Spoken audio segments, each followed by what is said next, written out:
नांदेड जिल्ह्यातील नायगाव तालुक्यातील बेडक बिलोली येथील जिल्हा परिषद शाळेच्या जीर्ण वर्गखोल्यांमध्ये पावसाचे पाणी गळत असल्यामुळे विद्यार्थ्यांच्या सुरक्षेचा गंभीर प्रश्न निर्माण झालाय। मुख्याध्यापक आणि शालेय शिक्षण समितीने प्रशासनाकडे वेळोवेळी निवेदने देऊन देखील याकडे दुर्लक्ष होत असल्याचा आरोप मुख्याध्यापक आणि पालकांनी केला आहे। यंदा सतत होत असलेल्या ढगफुटीसारख्या पावसामुळे शाळेच्या वर्गखोल्यांना अक्षरशः तलावाचे स्वरूप आले आहे। वर्गखोल्या जीर्ण झाल्या असून अनेक ठिकाणी सळ्या उघड्या पडल्या आहेत, तर काही ठिकाणी स्लॅब कोसळत आहे। त्यामुळे शिक्षकांना अनेकदा वरांड्यात विद्यार्थ्यांचे वर्ग घ्यावे लागत आहेत। या परिस्थितीमुळे पालकांमध्ये भीतीचे वातावरण निर्माण झाले आहे। ही शाळा आदर्श शाळा म्हणून ओळखली जाते, कारण येथील शिक्षकांचे विद्यार्थ्यांच्या गुणवत्तेकडे वैयक्तिक लक्ष असते। तरीही प्रशासनाच्या दुर्लक्षामुळे विद्यार्थ्यांना धोका पत्करावा लागत आहे। त्यामुळे प्रशासनाने या गंभीर समस्येकडे लक्ष देऊन तातडीने नवीन वर्गखोल्यांना मंजुरी द्यावी आणि त्वरित उपलब्ध करून द्याव्यात अशी मागणी विद्यार्थी आणि पालक आणि शिक्षकांनी केली आहे।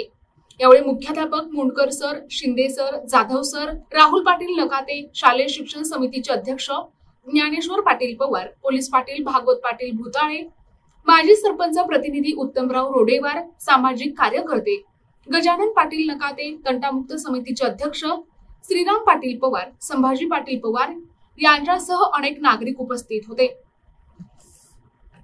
मी शालेय शिक्षण समितीचे अध्यक्ष जिल्हा परिषद प्राथमिक शाळा बेडक बिलोली ज्ञानेश्वर पाटील पवार, मी या ठिकाणी शासनाला एक निवेदन देऊ इच्छितो या मार्फत की या शाळेमध्ये जे 4 हॉल आहेत 1995 पासून गळत आहेत, तर ते 4 खोल्या आजही गळक्या स्थितीमध्ये आहेत आणि जेणेकरून लेकरा बसण्यासाठी अति धोकादायक आहेत। उद्या आज खोल्या पल्यापारी काय प्रघटना घडल्यापारी पुन्हा शासन काय कोणाला देत नाही, परंतु होण्याच्या अगोदर माझी शासनाला विनंती आहे की शाळेच्या 4 रूम आहेत, हे पूर्ण पूर्वीच्या जुन्या आहेत, पुराणकालीन आहेत, तरी त्या 4 रूमाच्या आम्हाला नवीन बांधण्यासाठी परवानगी द्यावा आणि निधी शासनाने आम्हाला उपलब्ध करून द्यावा आणि शाळेसाठी मदत शासनाने एवढी करावी, एवढी माझी शालेय शिक्षण समितीचे अध्यक्ष या नात्यानं सर्व समितीच्या वतीने मी शासनाला विनंती करीत आहे।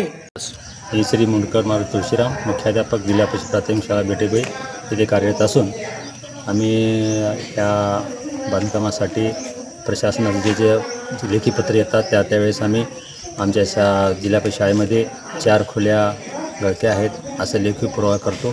वेळोवेळी आम्ही शासनाला विनंती करतो की आमच्या शाळेमध्ये 4 खोल्या मंजूर व्हाव्यात आणि ह्या खोल्यामध्ये आम्ही पाणी ज्यावेळेस गळत असते त्यावेळेस आम्ही कसल्याच प्रकारच्या मुलं त्या ठिकाणी बसवित नाही आणि असे गावालेसुद्धा आम्हाला विनंती केली आहे। गावालेसुद्धा प्रयत्न केले, ग्रामपंचायत वगैरे सर्वांनी प्रयत्न केले आहेत, तरी प्रशासनाला असं विनंती करतो की या 4 खोल्या मंजूर व्हाव्यात।